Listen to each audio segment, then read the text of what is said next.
அடி என்னவளே எந்தன் இதயத்தை தொலைத்து விட்டே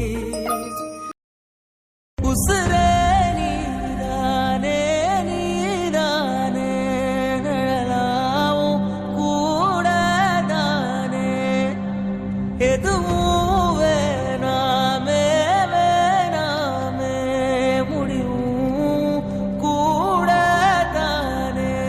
அம்மா, துளசி அம்மா, துளசி அம்மா. உனக்கு இப்ப என்ன பிரச்சனை? அத நான் கேட்கணும்ல இரும, உனக்கு என்ன பிரச்சனை? துளசி அம்மா, கத்தாதல. கையில இருந்து ரத்தம் வந்துட்டே இருக்கு. மண்டைக்கு ஏதாவது கிறுக்கு பிடிச்சிருக்கால? பைத்தியமா நீ? ஆமா, நான் பைத்தியம் தான். உன் வேலையை பார்த்துட்டு நீ போ. இவ்ளோ பிளட் வந்துட்டே இருக்கு, நீ என்னடா கண்டுக்காம இருக்க? இல்ல முட்டாள், உன்கிட்ட தான் கேட்டுட்டு இருக்கேன். பெரிய தம்பி என்னாச்சு? ஒன்னும் இல்ல துளசியம்மா, நீங்க போய் வேலையை பாருங்க. கையில இருந்து இம்முட ரத்தம் கொட்டுது, நீங்க என்னடானா ஒண்ணும் இல்லைன்னு சொல்றீங்க? சின்னதா ஒரு காயம்தான். நீங்க வேலை பாருங்க போய். இவனுக்கு வேற வேலை இல்ல. நீங்க ஃபர்ஸ்ட் எய்ட் பாக்ஸ் எடுத்துட்டு வாங்க. இந்த இப்ப எடுத்துட்டு வரேன். எதுக்குள்ள இப்படி சத்தம் போட்டு எல்லாரையும் கூப்பிட? இல்ல அரகுக்கா ஸ்டேஷன்ல இருந்து வெளியே நல்லா தானே வந்த. அது போறவைக்கு உனக்கு எந்த பேய் பிடிச்சுன்னு தெரியலையே. கையில இருந்து பிளட் லாஸ் ஆகிட்டே இருக்கு. நீ என்னடா கண்டுக்காம இருந்து சோக கீதம் வாசிச்சுட்டு இருக்க? எனக்கு கொஞ்சம் தனியா இருக்கணும் ஆதி. நீ தயவு செஞ்சு ரூம்ல இருந்து வெளியே போறியா? என்னமா நாலு கத்தி பிளேட் எல்லாம் எடுத்து தரம்ல. கை காலெல்லாம் கட் பண்ணிட்டு இரு. ஒரேடியே போய் சேர்ந்துடலாம் இல்ல. இப்படி கையை மட்டும் கீச்சு வச்சா உயிரெல்லாம் சீக்கிரம் போகாதுல. ஏற்கனவே போயிட்டு நல்லா தானே வந்தான். இப்பதான் கொஞ்ச நாள் பைத்தியம் எல்லாம் தெளிஞ்சு நல்லபடியா இருந்தான். கையில இருந்து இம்முட ரத்தம் கொட்டுது, ஆஸ்பத்திரி கூட்டிட்டு போவேன் தம்பி. ஹாஸ்பிட்டல் எல்லாம் நான் வரல.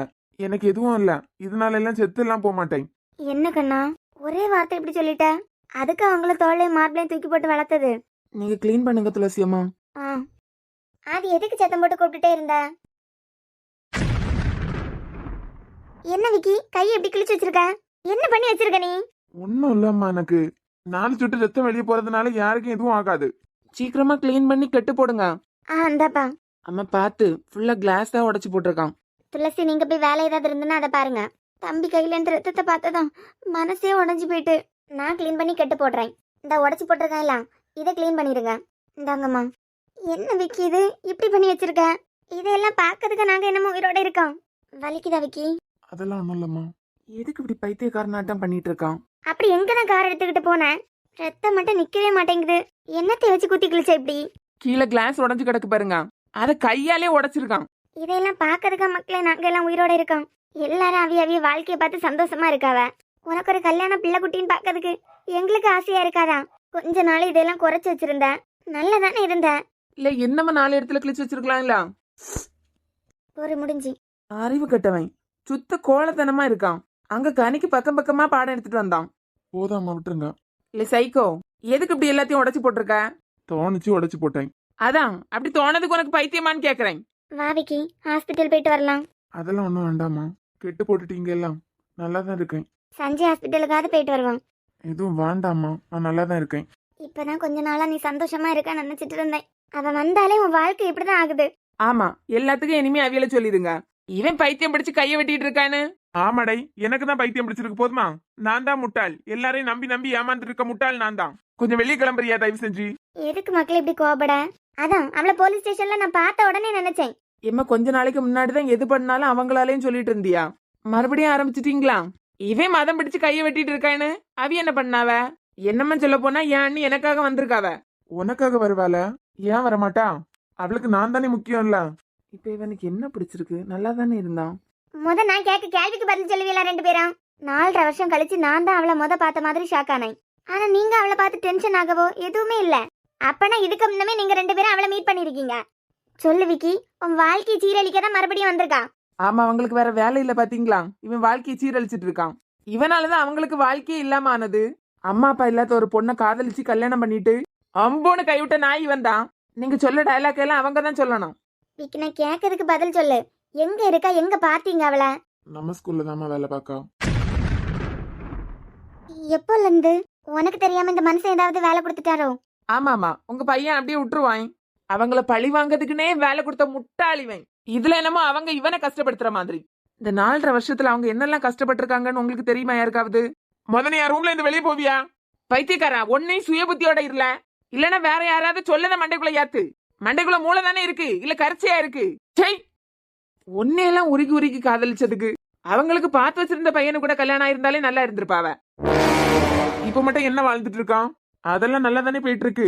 குழந்தை குட்டின்னு நல்லா தான் இருக்காவ. ஏச்சி வாய முடு நாய. ஆதி என்ன பேச்சுது? அவளுக்காண்டி சொந்த அண்ணனையே தப்பு தப்பா பேசிட்டு இருக்க. இவன் எப்படி எனக்கு முக்கியமோ அதை விட ஒருபடி மேலாவே அவங்க எனக்கு முக்கியம். அதுக்குன்னு அண்ணன் கூட பார்க்காம இப்படிதான் பேசுவியா? இவனுக்கிட்ட பேசினா எனக்கு நான் பைத்தியம் பிடிக்கும். நல்ல கேட்டுக்கல முட்டாள். மனுஷனுக்கு சுயபுத்திங்கிறது ரொம்ப முக்கியம். அப்படி சுயபுத்தி இல்லாதவன் அடுத்தவிய சொல்லியதையாவது கொஞ்சம் யோசிக்கணும். நீ பிடிச்ச முயலுக்கு 3 காலன்னு பிடிச்சிட்டு நிக்காத.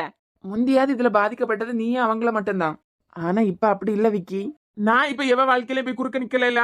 அவங்க அவங்களுக்கு எவனை பிடிச்சிருக்கோ அவங்க கூட சந்தோஷமா தான் வாழ்ந்துட்டு இருக்காவ. ஒருத்திக்கு வாழ்க்கையை குறுக்காலே நான் போய் நிக்கல. மனுஷ ஜென்மமா இருந்தா பேசலாம். ஆதி ஏமா போங்கம்மா. உனக்கு தான் பிடிக்கல, அவளை வேலையை விட்டு துரத்தலாம்ல. எனக்கு தமிழ் கூட வாழணும்னு இல்ல, அவ வாழ்க்கையை கெடுக்கணும்னு எதுவுமே இல்ல. வினித் கூட சந்தோஷமா இருக்கா. எங்க இசை இன்னைக்கு சீக்கிரமா தூங்கிட்டா போலாம். அவங்களுக்குன்னு ஒரு குழந்தை. இப்படி அவ சந்தோஷமான வாழ்க்கையில நான் எப்பவுமே எதிரியா இருக்க விரும்பலம்மா. முன்னமே தான் அவளை தெரியுதுல்ல, அதுக்கப்புறம் எதுக்கு இப்படி கையை கிழிச்சு வச்சுட்டு இருக்க? விடுங்கம்மா. அவ சந்தோஷமா தானே இருக்கா. உனக்குன்னு ஒரு கல்யாணம் கட்டி வச்சு பிள்ளை குட்டிகள் எல்லாம் பாக்கிறதுக்கு எங்களுக்கு ஆசை இருக்காதா? அப்படி உங்களுக்கு ஒரு ஆசை இருந்ததுன்னா அதை அப்படியே குழி தோண்டி புதைச்சிருங்க. ஏன்னா இந்த ஜென்மத்துல எனக்கு தமிழ் மட்டும்தான். நான் விலக்கி இருக்கலாம், ஆனா மனசுல இருந்து அவளை விளக்க முடியாதுமா. எனக்கு அவன் மேல நிறைய கோபம் இருக்கு, நிறைய வருத்தம் இருக்கு. ஏன்டி இப்படி பண்ணுனேன்னு அரைஞ்சு கேட்கணும் போல இருக்கு. ஆனா இது எதுக்குமே எனக்கு உரிமை இல்ல. இங்க பாரு விக்கி, அவ வாழ்க்கைய பார்த்து சந்தோஷமா தான் இருக்கா. நம்மள ஒருத்தங்க உதறிட்டு போறாங்கன்னா அவங்க முன்னாடி வாழ்ந்து காட்டுறதுதான் புத்திசாலித்தனம். எந்த புத்திசாலித்தனமும் எனக்கு வேண்டாமா. இந்த ஜென்மத்துல நான் அவ கூட வாழ்ந்த வாழ்க்கை மட்டும்தான் எனக்கானது. அவள மாதிரி எல்லாம் ஒரு தடவை நான் கோவப்பட்டதும் இன்னொருத்தங்க கூட என்னால இன்னொருத்தைய தேட முடியாது. அவ வேணா என்னை விட்டுட்டு போயிருக்கலாமா. ஆனா இதே ரூம்ல ஒவ்வொரு நாளும் நான் அவ கூட வாழ்ந்துட்டு தான் இருக்கேன். எப்படின்னு கேக்குறீங்களா? கனவுல வாழ்ந்துட்டு இருக்கேம்மா. மற்றவங்களுக்கு தான் அந்த குழந்தை இறந்து போச்சு. ஆனா என் கனவுல நாங்க 3 பேரும் இதே ரூம்ல வாழ்ந்துட்டு தான் இருக்கோம். இந்த கனவு தாம்மா என்னோட வாழ்க்கை. அதையும் தாண்டி எதுவுமே இல்லை. ஒரு தடவை என்ன புரிஞ்சுக்க ட்ரை பண்ணிருக்கலாம் அவளுக்கு. நீ ஏதோ அந்த பையன்ட்ட சண்டை போட்டியா? சீச்சி, எனக்கு யார் மேல எந்த கோபமும் இல்லம்மா. ஏமா, ஒரு நாள் வார்த்தையை விட்டதுக்காக மனுஷங்க அவ்வளவு மாறுவாங்களா? அப்படின்னா உங்களுக்கு என்ன பிடிக்காம தானே இருந்திருக்கணும். நீ இப்படி வருத்தப்பட்டு இருக்கத பாக்கிறதுக்கா நாங்க விரும்புவோம். இன்னைக்கு ஆதி காலேஜ்ல இந்த மாதிரி ஒரு பிரச்சனை. அப்பா வந்த உடனே என்ன தெரியுமா சொன்னாங்க? விக்கிக்கு நல்லபடியா ஒரு வாழ்க்கை அமைஞ்சிருந்துன்னா இந்நேரம் அந்த பொண்ணு வீட்டுல போய் பேசிட்டு வரலாம் அப்படின்னு. அதுக்கு என்னம்மா, என் வாழ்க்கை மாதிரி எல்லாம் என் தம்பி வாழ்க்கை ஆக்க கூடாது. அதுக்காக சொல்லல விக்கி, 2 பேருக்கும் ஒருத்தர் பிடிச்சிருக்கு. அந்த பொண்ணால வேற காலேஜ்ல அவ்வளவு பிரச்சனை. பேசாம 2 பேருக்கும் பெரியவங்களா பேசி முடிச்சு வச்சுட்டா மத்தவங்க பேச்சுக்கு ஆளாக மாட்டாங்க எல்லாம். இந்த வருஷம் முடியும் போது ஆதி பிஜி முடிச்சிருவான். அப்புறமா பேசலாம். சரி, நீ கொஞ்ச நேரம் ரெஸ்ட் எடு. இப்போதைக்கு எதுவும் ஆகாது. காலையில எதுக்கும் ஒரு தடவை சஞ்சய் கிட்ட கொண்டு கையை காமிச்சிரு. சரிங்கம்மா.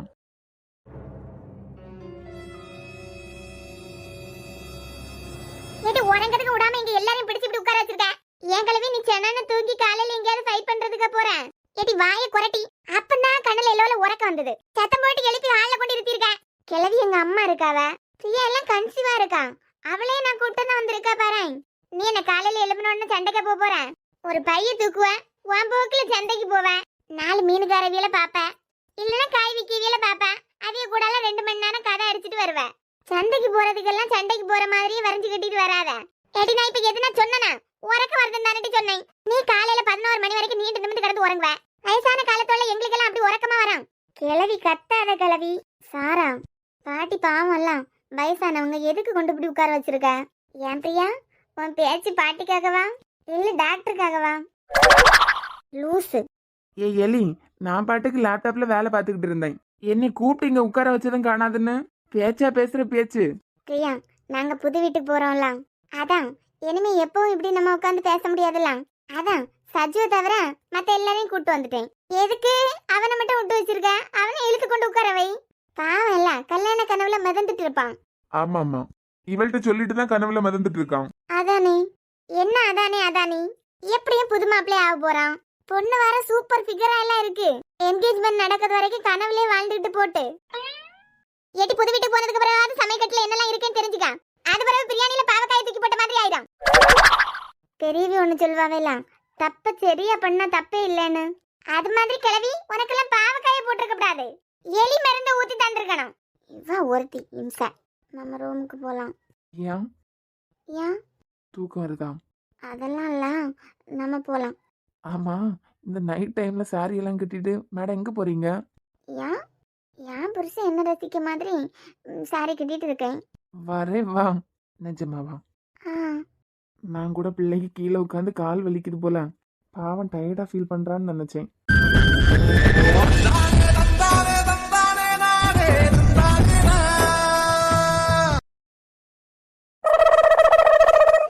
என்ன பிரியா, ரூம்ல என்ன வச்சிருக்கேன்னு டாக்டர் ரூமுக்கு கூப்பிட்டு இருக்க? சும்மா ஈரா சாரா. பரவாயில்ல பரவாயில்ல, தேக்கு மர கட்டில், நீ சாஞ்சுக்கோ. லூசு. ஏன் கிழவி, நாங்க புது வீட்டுக்கு போனதுக்கு பிறகு நீ எல்லாம் ஃபீல் பண்ணுவியா? எப்படான்னு இருக்கம்டினா எல்லாம். ஆமா, வயசானவியலுக்கு உறங்காண்டா எல்லாம். அஜி எங்க தூங்கிட்டாலாம்? கனி, ஏ கனி, என்னாச்சு இவளுக்கு? கனி கனி. ஆ, ஐயே தட்டி கூப்பிட்டதுக்கெல்லாம் பயந்துட்ட. கனி நான் தான். நீயா? என்னாச்சு இவளுக்கு? ஒன்னும் இல்லக்கா, தலைவலியா இருக்கு.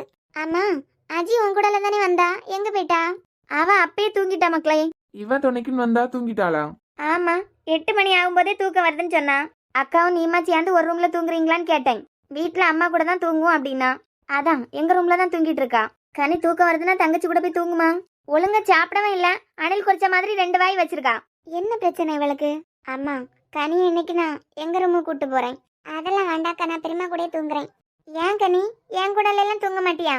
அப்படியெல்லாம் இல்லக்கா, நான் பெரியமா கூட தூங்குறேன். என்ன கனி, உடம்பு ஏதாவது முடியாம இருக்கா? அதெல்லாம் ஒண்ணும் இல்ல பெரியமா, நான் நல்லா தான் இருக்கேன். இங்க வந்தாலே கலகலன்னு பேசி சிரிக்கிறதுக்கு தான் இருப்பேன். ஆனா இந்த தடவை இங்க வந்ததே அழகுக்காண்டி வந்த மாதிரி இருக்கு. அதெல்லாம் ஒண்ணும் இல்ல பாட்டிமா, நான் சும்மா தான் படுத்திருக்கேன். கொஞ்சம் தலைவலி அவ்வளவுதான். ஒன்றும் இல்லை, சும்மா தான் இருக்கா. அப்படி ஃப்ரீயா விடுங்க, கொஞ்ச நேரம் தூங்கிடுவா. இந்த பிரச்சனையில தமிழ் விஷயத்த மறந்துட்டோம். அப்படின்னா தமிழ் தான் விக்கியோட ஒய்ஃபா? தமிழோட பிரச்சனையை எதுக்காக வினித் கூட சொல்லாம மறைக்காங்க? அவங்க வினித் கிட்ட மறைக்கிறதுக்கு பின்னாடி ஏதாவது இருக்குமா? ஆனா 100% கன்ஃபார்ம் தமிழ் தான் அந்த பொண்ணு. அதனால தான் முத நாள் அவங்கள பார்க்கும்போதே எங்கேயோ பார்த்த மாதிரி எனக்கு தோணுது. இதுக்கு ஒரு முடிவு தெரியணும்னா தமிழை கூப்பிட்டு பேசணும்.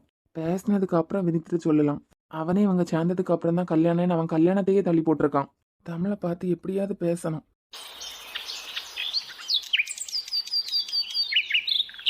அது எப்படி மேம், இந்த சாரி கட்டும்போது மட்டும் நீங்க அவ்வளவு அழகா இருக்கீங்க? அப்படியா?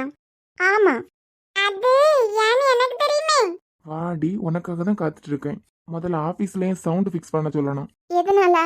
இந்த சாரி எங்க அப்பா எடுத்து கொடுத்தது. ஓ, சார் எடுத்து கொடுத்ததா? எந்த சார்? இல்ல மேம், உங்க ஹஸ்பண்ட்னா எங்களுக்கு சார் தானே. சார்னு சொன்னதும் தான் ஞாபகம் வருது. நேற்றுக்கு அவருக்கு டெய்லி ரிப்போர்ட் அனுப்பியிருந்தேன். 5:30க்கு மேல தான் அனுப்பியிருந்தேன். நைட்டு 8 மணிக்கு அதுக்கு ரிப்ளை பண்ணியிருக்காரு. ஹார்ட்டின் ஏதாவது கொடுத்துட்டாரோ? இந்த நக்கல் தானே வேண்டாங்கிறது. கொஸ்டின் மார்க் போட்டு 4 டாட் வச்சு மார்னிங் மீட் மீ அப்படின்னு அனுப்பியிருக்காரு. பக்குன்னு இருக்கு, ஏதாவது தப்பா அனுப்பிட்டானோ அப்படின்னு. என்ன தப்பா அனுப்பியிருந்தாலும் உங்களுக்கு சலுகை உண்டுலாம். எது? இல்ல சொல்றோம், உங்க மேல எல்லாம் கோவமே பட மாட்டாங்க. என்ன செய், உன் ஃப்ரெண்ட் உங்க அம்மா மேல கோவப்படுவாங்களா? சீச்சி, என் ஃப்ரெண்டுக்கு கோவப்படவே தெரியாது. என் ஃப்ரெண்ட் பாவம் தெரியுமா? அப்பப்பா, இவ ஏதாவது பேசுவா. வந்த உடனே பார்க்க சொல்லியிருக்காரு. இப்ப இதுல இருந்து கதை அடிச்சுட்டு நிக்கன்னு அடுத்து வந்துருவாரு. ஆமாம்மா, நீங்க கிளம்புங்க, நீங்க போய் உங்க ஆளை பாருங்க.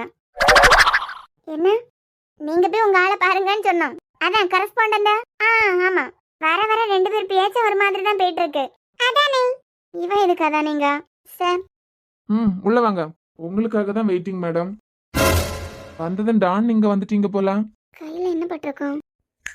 ஹலோ, ம், நான் உங்ககிட்ட தான் பேசிட்டு இருக்கேன். நீங்க என்ன பாத்துட்டு இருக்கீங்க? நான் பேசுறது காதுல கேக்குதா இல்லையா? சொல்லுங்க சார். மார்னிங் மீட் மீ அனுப்பியிருந்தீங்கல்ல, என் ஃபேஸ் தானே என் கையிலே இருக்கு. எதுக்கு கூப்பிட்டுருந்தீங்க? ஆமா, நேத்து ரிப்போர்ட்ல 12B கிளாஸ் பிளாங்கா விட்டுருக்கீங்க. என்ன நேத்துக்கு அந்த கிளாஸ்ல எதுவுமே நடக்கலையா? சொல்ற மாதிரி கம்ப்ளைண்டாலாம் எதுவுமே இல்ல. அதான் ஃபீல் பண்ணாம விட்டுட்டேன். என்ன பட்டிருக்கோம்? நல்லா தானே போனாரு ஸ்டேஷன்ல இருந்து. இல்ல, எனக்கு புரியல. நேத்து காலையில இருந்து ஈவினிங் வரைக்கும் 12B கிளாஸ்ல யாருமே போகவே இல்லை, எந்த கிளாஸும் நடக்கவே இல்லையா? ஏன் சொல்ற மாதிரி ஏதாவது இருந்தா அனுப்புவீங்களா என்ன? அந்த கிளாஸ்ல என்ன நடந்து யாரு நடந்தது நீங்க சொல்லாம எனக்கு எப்படி தெரியும்? இப்படி பிளாங்கா விட்டா உங்க அப்பா நான் வந்து நிரப்பி விடுவான். சின்னதா தலைவலி வந்தாலே பக்கத்துல இருக்கவங்கள ஒரு வழி பண்ணிடும். இவ்ளோ பெரிய காயம், வலி எல்லாம் அடுத்தவங்க மேலதான் கோவமா போய்விடலாம். நான் கேக்குறது மரமண்டையில யாரும் இல்லையா? சும்மா பிளாங்கா விட்டா உங்க அப்பா நான் வந்து நிரப்பி விடுவான்னு கேட்டேன். நல்லா தானே போனீங்க. இவ்ளோ அடிபட்டிருக்கு. கையெடு. பைக்ல இருந்து ஏதாவது கீழே விழுந்திருப்பாரோ? கையெடுன்னு சொன்னேன். எப்படி ஆச்சு இது? ஆமா, எவனுக்கு அடிபட்டாலும் இப்படிதான் தொட்டு பாப்பியா? என்ன கேட்டீங்க? எவனுக்கு அடிபட்டிருந்தாலும் இப்படிதான் தொட்டு உரசி பாப்பியான்னு கேட்டேன். இதை விடு, நீ எப்படிப்பட்டவளா வேணா இருந்துட்டு போ. கிளாஸ்ல என்ன நடந்தது நீ சொல்லாம உங்க அப்பா நான் வந்து டைப் பண்ணி விடுவான்னு கேட்டேன். Sorry sir. இருந்திருக்கலாம். இருந்திருந்தா என் வாழ்க்கை இப்படி நாசமா போயிருக்காது. முத தடவை நான் நம்பி போனவன் என்ன நம்பிக்கை இல்லாம சந்தேகப்பட்டப்ப தோணுச்சு இருந்திருக்கலாம்னு. நமக்கு அப்பா இருந்திருந்தா கேட்கறதுக்கு ஆள் இருந்திருக்கோம்ல அப்படின்னு தோணுச்சு. அப்பா இருந்திருக்கலாம்னு தோணுச்சு சார். ரெண்டாவது தடவையா முதல்ல ஒரு உயிரை கையில வாங்கும்போது அந்த உயிருக்கு அப்பா இருந்திருக்கலாம்னு தோணுச்சு. 4 பேர் அசிங்கமா பார்த்து கூப்பிட்டப்போ அப்பா இருந்திருக்கலாம்னு தோணுச்சு சார். தோண்டிட்டே தான் சார் இருக்கு. இல்லாம போயிட்டாங்களே, சொல்லி அழுறதுக்கு யாருமே இல்லாதவளா போயிட்டேன்ல. இருந்திருக்கலாம் சார். அப்பா இருந்திருந்தா நல்லா இருந்திருக்கும். அடையாளமாவது தெரிஞ்சிருக்கலாம் இவங்க தான் அப்படின்னு. ஒரு போட்டோவாவது இருந்திருக்கலாம் தோணும் சார். இருந்திருக்கலாம்னு தோணும். நம்பி போனவங்கிட்ட அப்பா பாசம் கிடைக்கும்னு நினைச்சேன். அப்பாவும் தோணுச்சு அப்பா இருந்திருக்கலாம்னு. இல்லாம போயிட்டாங்க. இருந்திருந்தாங்கன்னா தமிழோட வாழ்க்கை இப்படி அலங்கோலமா மாறி இருக்காது. உங்களுக்கு என்ன நேற்றுக்கு 12 என்ன நடந்துன்னு தெரியும் அவ்வளோதானே. அதே மெசேஜ் ரீஎடிட் பண்ணி அனுப்புறேன். சாரி சார், உங்களை தொட்டது தப்பு தான். 5 மினிட்ஸ்ல அனுப்புறேன். இவ வாழ்க்கைக்கு என்ன குறைச்சலாம்? நல்லா தானே இருக்கா? அலங்கோலமா மாறிட்டான்ல, நடிக்கிறது குட்டா போதும்.